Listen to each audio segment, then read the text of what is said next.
This is Life, Liberty, and Levin. Great guest, Michael Pillsbury. How are you, sir? Hi, Mark. It's good to see you. Thank you. Expert in China, Yes. and you're the director of the Center on Chinese Strategy, Hudson Institute. You've written widely about China, including recently, but let's get started on this coronavirus and work our way through how that's being dealt with, and then I want to get into who would be a better president for the United States in dealing with China. I want to work our way through this. Okay. Let's begin with the coronavirus. As I understand it, began in Wuhan, China. It originated a virus with bats, they think. Worked its way, skipped into live animals, these open live animal markets that they have in China. One in particular, they think they've tracked it down to one wholesale seafood market that has live animals of all sorts. You'll explain this in a second. And then from there, it skipped into the human population. I'm not sure if it's touching, if it's air, if it's eating. What do you know about this? Well, the original information we got is all from China. We're totally dependent on Chinese public health scientists, Chinese officials. And they lie all the time. And a phone call from President Xi Jinping to President Trump. As you know, part of the hallmark of President Trump's approach to China has been to talk to Xi Jinping on the phone at least once a month, very long calls, and then to meet with him in person 4 times now. So this phone call from Xi Jinping was very helpful, but we're totally dependent for analysis of the virus in the beginning on Chinese sources. Later on, when Italy and South Korea began to share samples of the virus, statistics of who was dying and what age and why, the president got a much better understanding of the virus. I think that's part of the reason he's closed down travel to Europe. It's also part of the reason he closed down travel to China back at the end of January. So this is an evolving mystery, where this virus came from and how the Chinese do not want to take responsibility for what you just said, that it could have come from a bat jumping to another animal in turn to humans. The Chinese gave that as a theory, but they also persecuted the first 8 doctors in December who blew the whistle and said, this is extremely unusual. We don't understand. This is not flu. It's something quite different. The first 8 doctors were actually put in jail. Their speech rights were taken away. And the key guy was actually an ophthalmologist who saw this and blew the whistle. He's now died of the virus, but he was, at first, nameless in China. Now he's a bit more of a hero because in the West we have talked a lot about his contribution. So we can't be exactly certain ourselves because the Chinese will not let American health scientists go to Wuhan and make studies, despite the president's offer to do that as early as the first week in January. So maybe they have something to hide. That's my own fear, is that they know more about the virus and how it was created and how it spread than they told us. These wildlife markets in major Chinese cities, I've been to the one in South China, in Guangzhou. To a Western visitor, they're horrifying. You see live snakes or koala bears or small cats and Koala dogs. bears? They eat koala bears? Absolutely. This is considered a great delicacy. And if a Westerner says this is public hygiene gone wild, you need to close these markets, that is considered insensitive trampling on Chinese cultural superiority. Now, they recently told us that their Congress has banned consumption, eating of wildlife in China. But when the Western reporters have asked to go see these markets, and are they still open, China has said no. So this seems to be a very raw nerve with China. They don't want to take responsibility for the virus. They have started spreading rumors. In fact, even their foreign ministry spokesman just a few days ago said people should not say this virus originated in China. It could have come from outside China. Some Chinese with me and others they talked to have been calling the virus the Italian virus. So this is a very sensitive matter in China. I think the Chairman Xi did not go himself to Wuhan to look into the situation that whole first month. He sent his prime minister instead. He only recently last week went down himself. And even then, he wore a 95 mask and only talked by video to some of the patients inside at one of the temporary hospitals. So this is a very delicate issue in China, and President Trump has been handling it very carefully. All right, let's step back first. We'll get to our president. Let's deal with their so-called. Right. First of all, the Chinese are now involved in a heavy-duty propaganda campaign. Mm-hmm. Their foreign minister, their various ambassadors, their state-run propaganda media is pushing out the notion that America started this virus. You were talking about American troops. Mm-hmm. They're even putting out more sinister conspiracy theories that we planted this in order to blame it on China, to affect their commerce, to undermine their communist system. Mm-hmm. They've also put out there that you're not to call it, as you pointed out, the Chinese virus or the Wuhan virus, yes, because that's racist. And by the way, that's been picked up by the American media that says don't call it the Chinese virus or the Wuhan virus because that's insensitive. That's racist. So there's a huge propaganda campaign going on now, is there not? Yes, that's right. Some of it's done by Chinese embassies who are circulating letters and making requests that the virus not be called the Chinese virus. Some of it's worse. I fear they were trained in all this by the Soviet Union 30 or 40 years ago. And the Soviet Union, we actually caught them distributing materials saying the U.S. government created the AIDS virus in a laboratory called Fort Detrick, 50 miles north of Washington, D.C. The Soviets put out a whole narrative that AIDS was created by the Americans, disseminated by the CIA, and this was found credible all over the world because there's a social science theory that if you get your story out first, you get that first impression. That's what the Chinese seem to be doing now. They're getting out the idea that it's racist to call this the China virus. They've also gone a little bit further by telling stories that there were American soldiers here for this competition, or, creating doubt about our motives. This President Trump has offered to help China. He's praised President Xi's handling of the virus. That to me is kind of a goodwill gesture at a minimum. In return, what we get back from China are these rumors that America is behind this, as you mentioned, Mark, to slow China's growth down. But as an expert on China, you've watched them for decades. You've been there a zillion times. You're watching this. It's incredibly shocking to hear our media repeat aspects of the propaganda. The same media 3 weeks ago that called it the Wuhan virus or the Chinese virus are now lecturing us, don't call it that. That's right. So China has these victories in these propaganda campaigns, and the point of the propaganda is what? To tear down America and to sustain the communist regime in China? Yes, their basic theory is that America's in decline and has been for 20 or 30 years. China's on the rise. The crossover point will be in 2 or 3 years from now. They've also got another theme that China is a better world leader than America.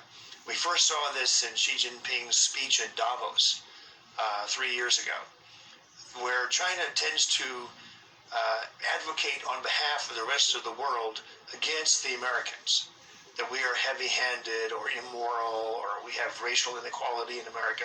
And our media, they are very concerned about reporters being expelled from China.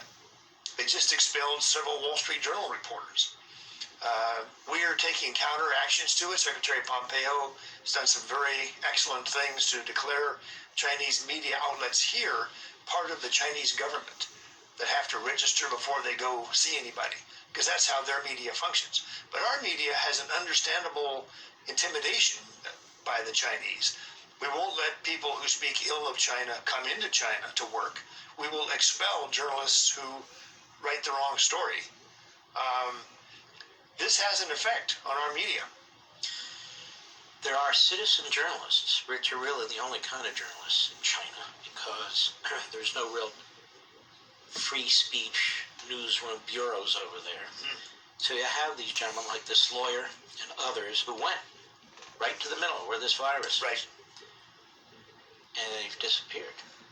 They've been removed by the Chinese government. I don't hear our media talking very much about these people at all, do you? No, I think it's the intimidation by the Chinese government of our media. To some degree, our media thinks China is still our friend. They're kind of stuck in the old way of thinking about China. They also obviously have no love lost about President Trump. So when they see him successfully working with China on the trade deal and on other matters, they sort of position themselves as, well, we're more friendly with China than President Trump is. It's a vicious game that's going to end up with our public becoming confused about the nature of China and beginning to accept the argument that we are in decline, our time as number one is finished, and China is on the rise. And the more this takes hold of people's imagination, the more they're going to adjust themselves to following orders, basically, from China. Do you think our media, even more than being intimidated by the Chinese regime, is excited and motivated to trash our president while China is pushing its propaganda? In other words, the purpose of a free press is to inform the American people, particularly at a time like this, not to advance an ideology, not to ruin an administration or something like that. They seem to be exploiting this. Am I right? Yes. No, you're right. One of the more sensitive examples is the Chinese continuing to poor mouth themselves. They say we are weak, we have internal problems, we will never, surpass America and be leader of the world. Anyone who says this is just manufacturing false stories. President Trump has said, and I wrote this myself, if Hillary had been elected, President Trump has said many times, China would have surpassed America and be number one in the world today. But it's not going to happen on his watch. So the Chinese hate this. They don't want the idea played up that Americans should be afraid of losing their global primacy. But I think that's what's happening. So we have a number of messages, and a lot of people in our government now, in various departments of our government, are taking a look at how we can counter these Chinese narratives. We're taking much more seriously Chinese writings over the last decade that have said narrative power is the most important thing a country can do as it's trying to surpass the old world leader. When we come back, I want to pursue this. And despite the fact that our media and the Democrat Party, I call it the Democrat Party press, despite that force, that entity, trying to tear down the president, trying to paint a picture of a president who is not stepping up, trying to paint a picture of a president who doesn't know what's going on, you're here to tell us quite the contrary. He knows exactly what's going on, and he's addressing it. He's going to continue to address it. We'll pursue that when we come back.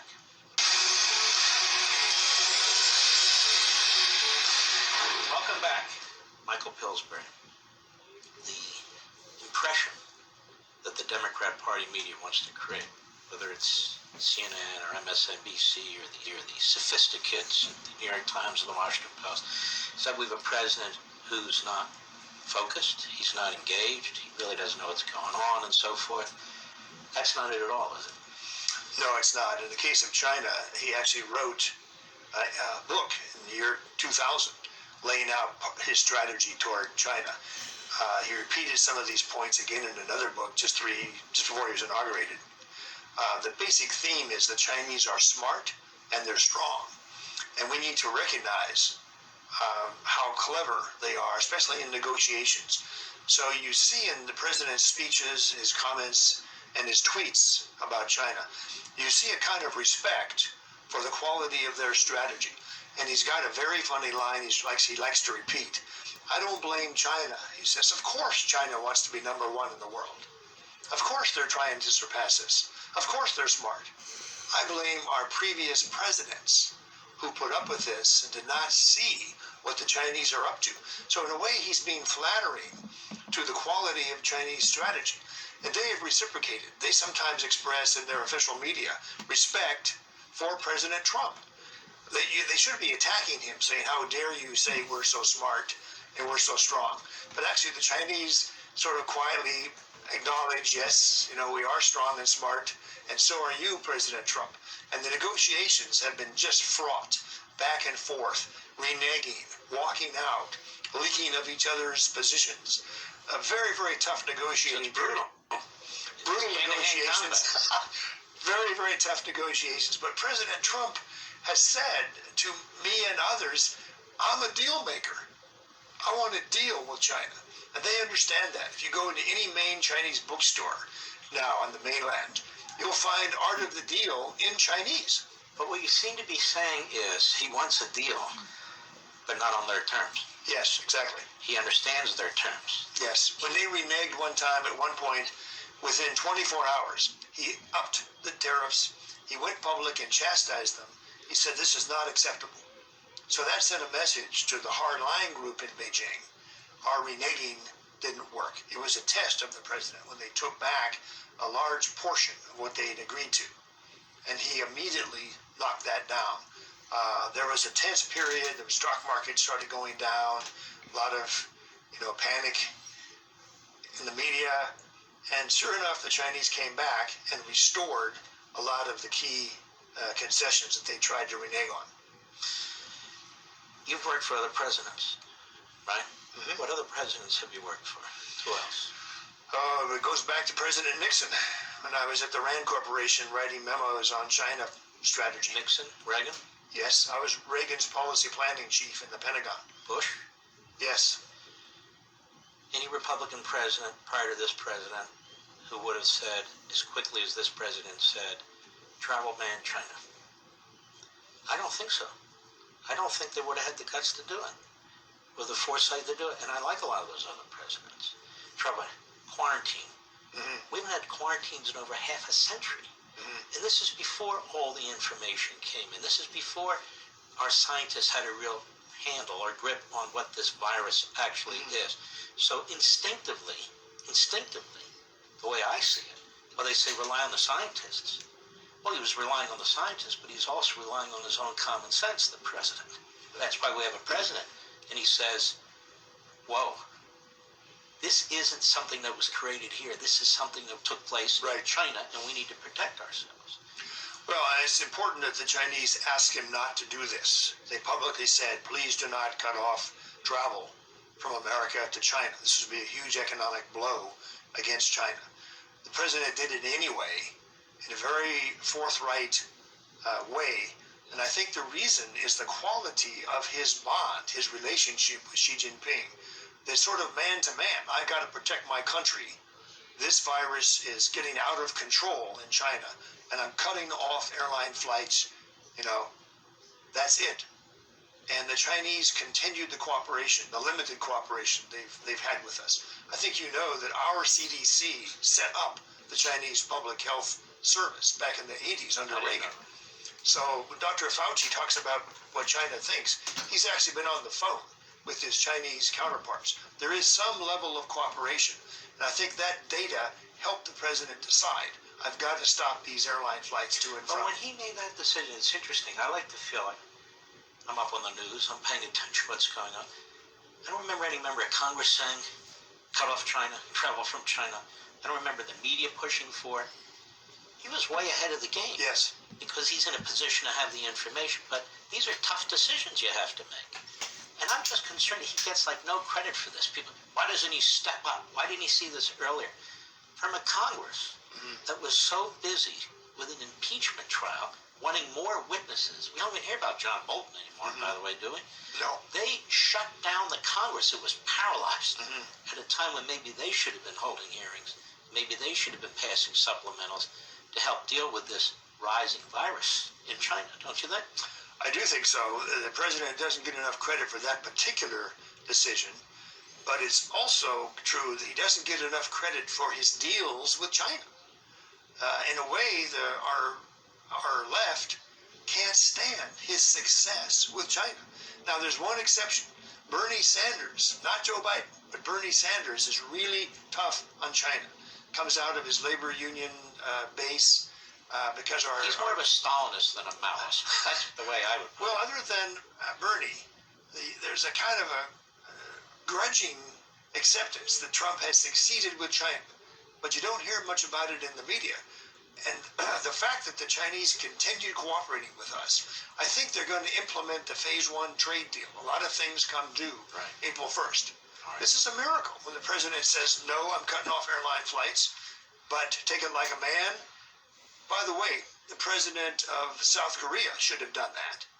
He now realizes by not cutting off flights to China, he's got a lot of dead South Koreans on his hands.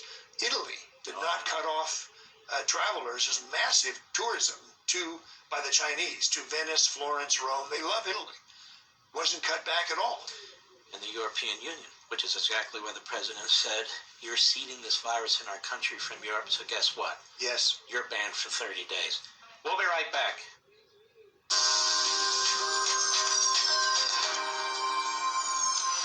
From America's News Headquarters, I'm Aisha Hasni in New York. Some cause for optimism tonight as fears over the coronavirus escalate.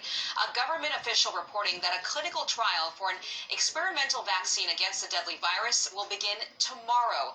The first recipient will be inoculated in Seattle, but health experts say it will take a year to 18 months to fully validate any potential vaccine.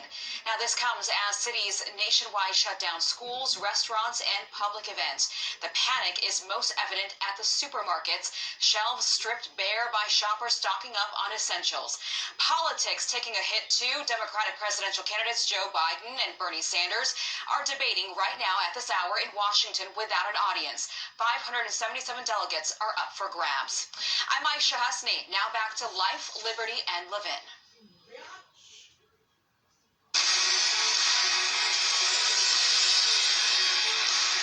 Welcome back. The SARS virus, 2003, that also started in China, didn't it? Yes. Tell us about that. Well, the Chinese were much more secretive in those days. We didn't have the relationship. We didn't have President Trump and President Xi having these monthly phone calls. So the Chinese attempted to conceal first the existence of the virus, then its lethality. Ultimately, it killed far more than the coronavirus has as of today.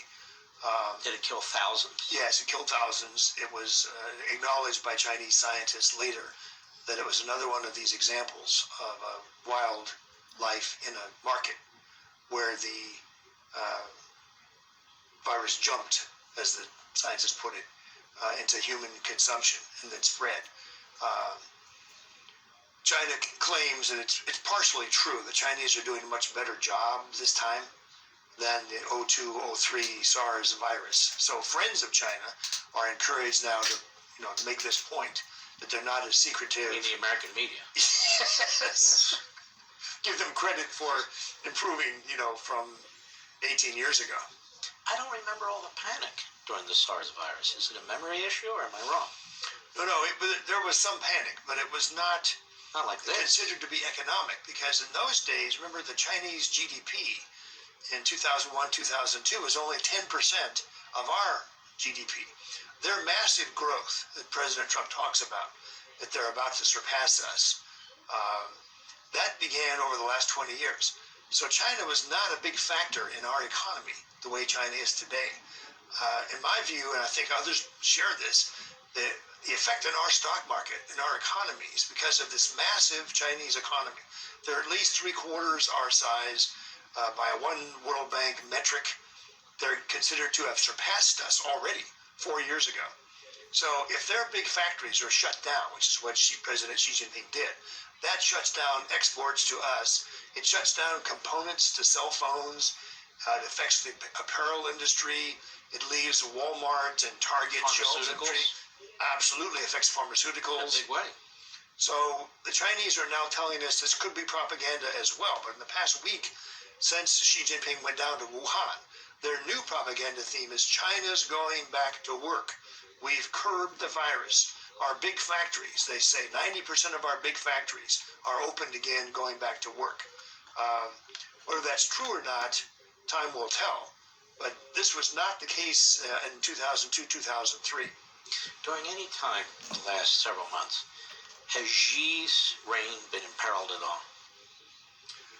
There's speculation about that because in the 100 years of the Chinese Communist Party, every few years a ruler gets killed or pulled out.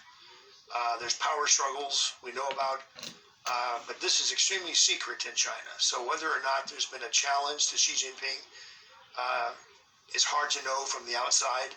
He didn't come out in public for 2 weeks. He seemed to be putting all the responsibility on his vice president, if you will, his prime minister. Potential fall guy? Yes. Then it shifted more recently. So now Xi Jinping is wearing a mask. He's saying he was personally involved in all the decisions. He's a hero. They're building up the hero. Yes. He's now a hero who's curbed or basically defeated, they say, the virus. Now, the SARS virus, that ended over about how long a period of time, do you recall? It ran about a year. Were thousands and thousands of people infected, Mm-hmm. but a relative small percentage passed away. Mm-hmm. And do you remember how the media treated that? The media didn't treat it anything like the media is treating this. And I'm not saying we should downplay it. I'm just saying you can't turn on the television today without this thing being hammered. And they have the numbers up there like it's a basketball game. How many people have it, how many people they think have it, how many people have passed away, without any context. Okay, well, did they have heart disease? Was something else going on? That sort of thing. I don't remember that in 2003. Well, SARS was under President George W. Bush, and he had a more bipartisan spirit. He didn't have the kind of basic nastiness that comes out of the Democrats these days. So I sense the effort to turn against President Trump for the re-election campaign, that the Democrats now think they've got the issue. It's not going to be Spygate. It's not going to be Russia. They think this is a dream come true. If they can show President Trump is somehow incompetent or mishandling the Chinese virus, this is their path to put Joe Biden back in the White House. Well, when we come back, I want to ask you, are the Chinese rooting for Trump or Joe Biden in this election? When we come back. We'll be right back.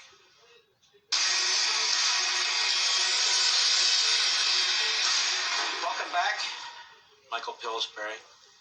The Chinese, are they rooting in this election for Joe Biden or Donald Trump? Well, they like Joe Biden from his time as vice president. He made a number of trips to China. He used to brag. He bragged in a famous speech as vice president in Australia that he'd accumulated the most hours of anybody in the world with Xi Jinping. He hosted Xi Jinping to visit Washington, D.C. when Xi was vice president. So there's a bond there. Biden has also taken credit for a lot of what I would call pro-China initiatives. So they see him as somebody who would be a dream come true, that he would probably undo the Phase 1 trade agreement. He would undo the World Trade Organization efforts that President Trump has taken to get a reciprocity for America in trade deals. So they have to be rooting for Biden. Whether they would openly interfere is another story. Because they might get caught or it might backfire and make President Trump angry. Didn't Biden famously or infamously say that we're eating their lunch? Are we eating their lunch? In the context of candidate Biden's remarks, were his belief, which was true 20 years ago, that China is relatively small in its GDP comparison to our GDP. But now, with them closing in on us or even passing us in some indicators, it's simply wrong for Vice President Biden to say that. I think he wanted to sound patriotic, like we're America, we don't have to fear anybody, but it's just factually wrong.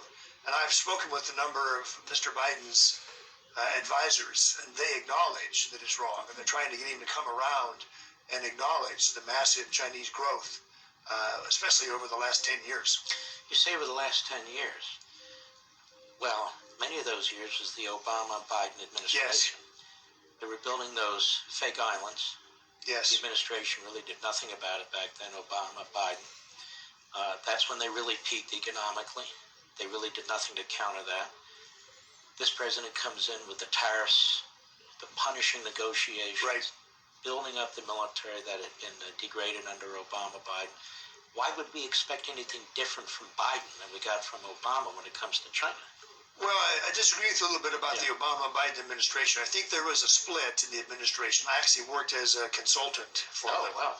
So I hate to have you think less of me, but I was the advisor to them on China matters.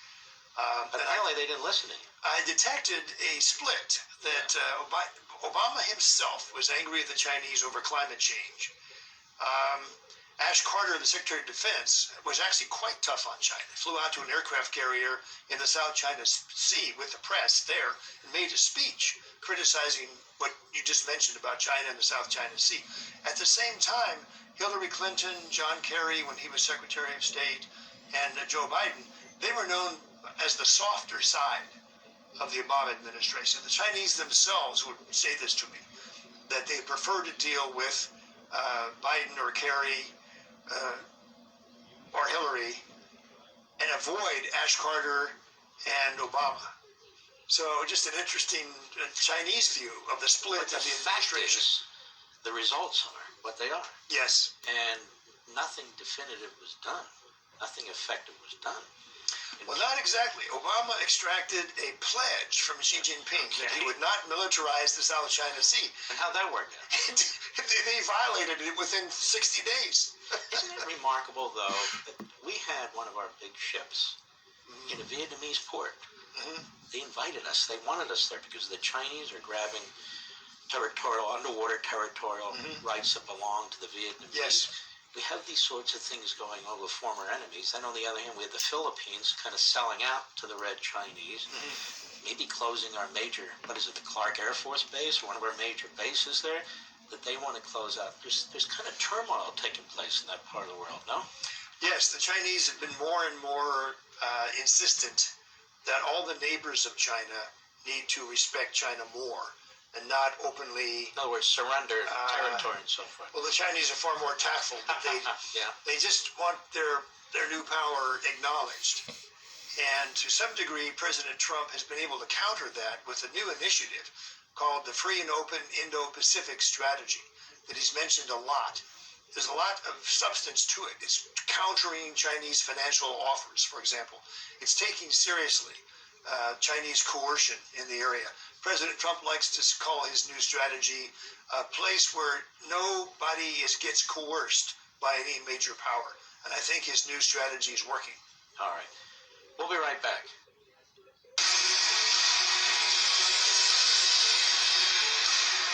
Welcome back. Michael Pillsbury. At the end of the last segment, you were saying the administration's taking a number of countermeasures, really across the board, Yes. in trying to contain China. For instance. Well, I think the president has succeeded in getting every single government department to take a new initiative toward China. The Department of Justice, for example, has what they call the China Initiative. They're prosecuting economic espionage far more frequently than in the past. They've been looking at the rule of law in China is seriously deficient. The FBI has expanded its number of cases. Their FBI director testified it's more than 1,000 cases now involve China. In the Department of Agriculture, there's been an effort to rebalance, to reduce our dependence on China. There's been a real push. The Chinese would not let us sell beef or chicken to China, supposedly because of health standards. Well, I know it's not koala bear, but still. Actually, they love our chicken feet. They go into a very fragrant soup. Well, there you go. But each department, one by one, is reevaluating what it's doing with China and finding ways to implement the president's decision that China is not going to surpass America while he's president. What about this effort the Chinese have where, like a mortgage company or a bank, they go into the third world, they go into Africa, they go into our hemisphere. They lend these countries that are in dire straits an enormous amount of money. They have collateral like a port or a public utility. They can't pay it back, and then the Chinese acquire these assets. Are we countering that? Under President Obama, it was not countered. This began about 2013, 2014. It's an initiative of Xi Jinping himself. They call it the BRI for short, Belt and Road Initiative. It's very clever. It's linked to rare earths and minerals they need for high-tech manufacturing. It's linked to their export markets. They want to use Chinese standards for the digital part of the Belt and Road. President Trump's strategy has been to counter these Chinese offers. He's got the Exim Bank now with a new mandate to counter these kind of Chinese offers. He's got a new entity entirely called the Development Finance Corporation that again counters Chinese offers. He's got a series of activities by the Treasury Department and Commerce Department to not leave these countries sort of naked to the Chinese attempting to pull them into Chinese export trade standards and a kind of monopoly on their trade with these countries. It's been especially effective in Africa. That's where some of the fighting back is now taking place. So this whole of government approach the president has mandated is really something quite new. And the Chinese, I've noticed that they respect this as something other presidents could have and should have done, but never did. Only President Trump is doing it. Even militarily. Our military has said the greatest threat we had was China. Mm-hmm. And we have a space force. Yes, that's because of China, I think. One of the primary reasons is because China's in space. Mm-hmm. With killer satellites, they're trying to develop laser weapons to put in space to knock out our GPS capabilities, which could knock out our cutting-edge military strategic abilities on the ground and in the air, correct? That's correct. They did a series of studies over the last 15, 20 years that they did not want to match the American military tank for tank and plane for plane. They wanted to focus in on our weaknesses. And they found out that space is our weakness. We have actually very few satellites for communications, bomb damage assessment, intelligence gathering. If they could knock those out in the first few hours of a war, they would blind the United States military. So they focused a lot on that. I think Space Force is part of the president's idea to counter it. In terms of the Navy, just counting number of ships, the Chinese have already surpassed us in the total number of Navy surface ships, submarines, etc. We claim to be ahead in quality, but that's awfully hard to measure. If you look at the trends for the next 10 years, it really looks bad for the size of the Chinese Navy. They've also gone into cyber warfare in a very serious way. I remember Secretary Rumsfeld telling me in 2006 how bad the cyber attacks were. It's only gotten much more intense in the last 14 years. So we have this across-the-board Chinese focus on our military weaknesses, while a lot of our military, for good reason, they still want to fight in the Middle East. They still want to be in Idlib province in Syria. They want to be attacking the Shiite militia in Iraq. They want to keep law and order going in Afghanistan. Secretary Mattis used to give really harsh lectures saying the war is no longer in the Middle East, it's China. But he wasn't able to turn the Pentagon yes around. Yes or no? Has this administration refocused military, national security in a big way on China? It certainly tried to, but the power of inertia in our bureaucracy to stick with the old threat of the Middle East, it's still there. Congress? Congress is out ahead. They've gotten quite excited about the China threat. There's a requirement now to explain what China is up to the Congress. All right, good. We'll be right back.